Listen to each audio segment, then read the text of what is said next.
తెలంగాణ ప్రజలకి, హుజరాబాద్ నియోజకవర్గ ప్రజలకి మరియు మైనార్టీ సోదరుమణులకి, సోదరులకి అందరికీ పేరు పేరున నా నమస్కారాలు తెలియజేస్తా ఉన్నాను.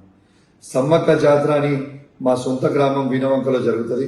ఆ జాతరలో మొక్కులు చెల్లించుకోవడానికి నేను, నా సతీమణి, నా బిడ్డ మరియు మా దళిత మహిళా సర్పంచ్ గారు మొక్కులు చెల్లించుకోవడానికి పోవడం జరిగింది.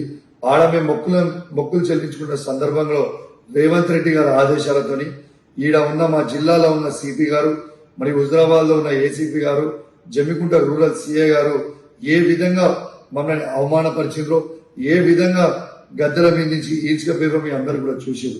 ఆ ఫ్రస్ట్రేషన్ లో నేను సిపి గారిని ఒక మాట అనడం జరిగింది.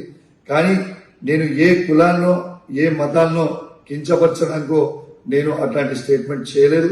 నా ఉద్దేశము అది కాదని కూడా మీ అందరికి కూడా తెలియజేస్తా ఉన్నాను. ఇలా ఒక్కసారి ఆలోచన చేయండి. ఆ ఫ్రస్ట్రేషన్ లో, ఆ ప్రెషర్ లో, ఆ టార్చర్ లో నేను ఒక మాట స్లిప్ అయితే కావచ్చు. కానీ నేను వాళ్ళందరికీ కూడా దానివల్ల ఎవరికన్నా వాళ్ళ మనోభావాలు దెబ్బతింటే వాళ్ళని నేను పర్సనల్ గా అపాలజైజ్ చేస్తూ సెలవు తీసుకుంటా ఉన్నాను. జై తెలంగాణ, జై కేసీఆర్.